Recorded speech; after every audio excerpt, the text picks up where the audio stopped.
Thanks for tuning into No Wine in No Time. I'm your host Dave, and today is the spring season finale of our channel. And that gives us the great opportunity to introduce you to one of the most epic wines of the world. And that's a wine called Brunello di Montalcino.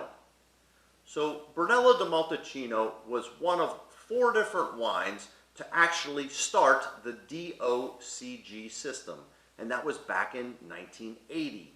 But Brunello goes back centuries, and actually the first documentation of Brunello dates back to the 1300s. And at that time, they thought Brunello, the little brown one, was actually its own unique varietal.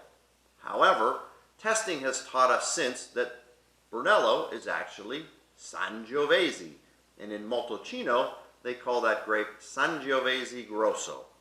So in Italy as a whole, there are more acres under vine with Sangiovese than any other wine varietal.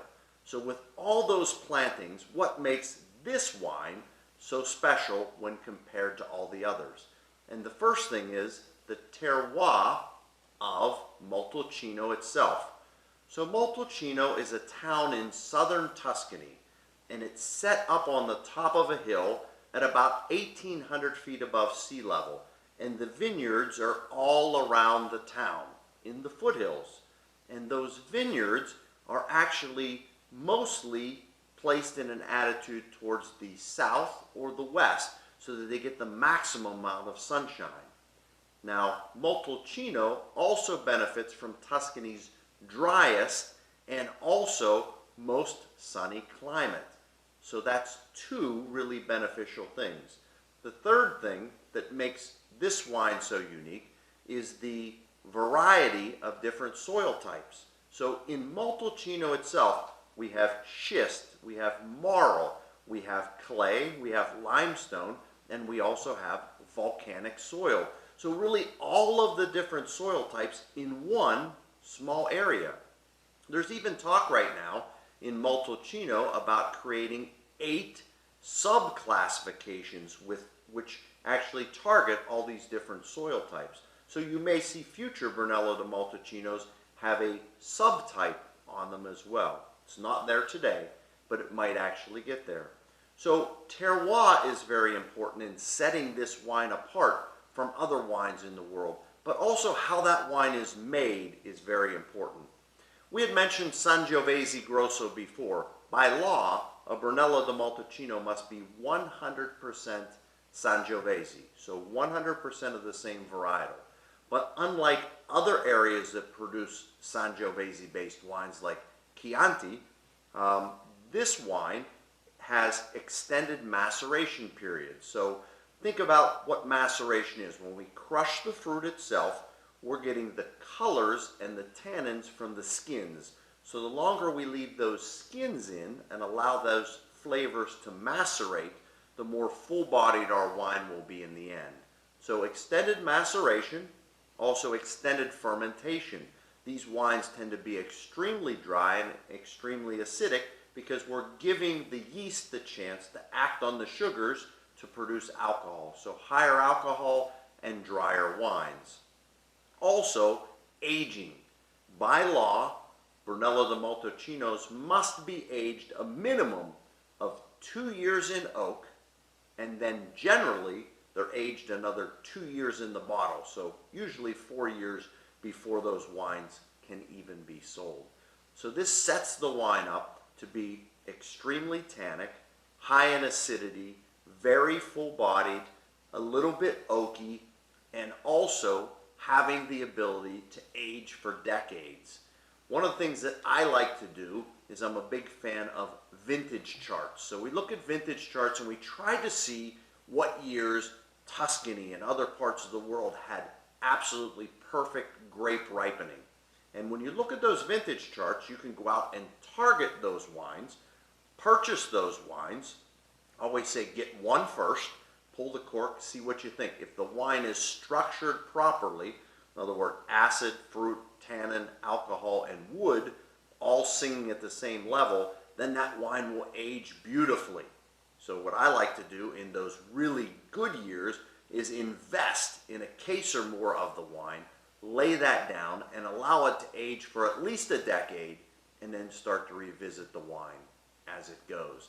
I think it's a super way to see how a wine evolves, and also to see how it kind of calms down and matures as time goes on. So the wine I've selected for you today is really an exceptional example of a Brunello di Montalcino. So the producer we have, their name is Poggio Landi, and this is their 2016 Brunello di Montalcino. So if you're a big fan of wine ratings, and there's one that I trust completely, and that's Wine Spectator. I do that because Wine Spectator only does blind tastings, so there's really no prejudice that comes into their evaluations. If you trust those type of wine ratings, this wine received 97 points and also became one of Wine Spectator's top 100 for this year at number 12. So they took 15,000 wines and reduced it down to 100. This is one of those, 97 points and number 12 of the top 100. So a very exceptional wine with an exceptional pedigree. So let's go ahead and take a look at the wine and see what we might expect. So when we look at this Brunello di Montalcino, the first thing that we notice is the wine has a beautiful ruby robe. You can kind of see through it. It's semi-transparent, clear with just a slight bit of brickiness around the edges. So by brickiness, I mean just a little bit of brown bordering on orange. So if we swirl to liberate the aromas, what leaps out of the glass is everything from dark chocolate to licorice to a little bit of cherry, almost like a cherry syrup, and a little bit of spicy tobacco. Now let's go ahead and taste the wine.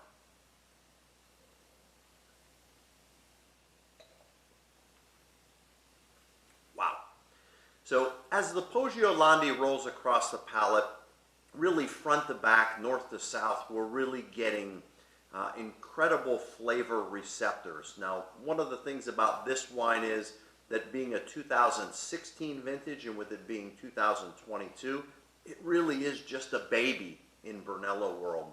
But as it enters the palate, the first thing we're greeted with is a beautiful bright cherry flavor. So think of fresh tart cherry picked right off the tree. And as it hits mid-palate and we feel that lift from acidity, all of those spices come in.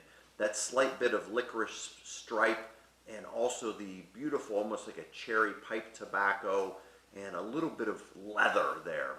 When it goes to the back side of the palate, the tannins kick in. We get a very long, lingering finish, and we feel that grip of tannins on the back side of the palate. Really, really an exceptional bottle of wine that will give you great pleasure today, but as I mentioned before, I've invested in this wine. We're going to revisit it again in 2026 when it's 10 years old. So I'm going to get back and enjoy a little bit more of Poggio Landi's creation. And as we take this little break, I ask that you kind of tune in and check out some of our 170 other videos, because after watching them, soon you'll know wine in no time.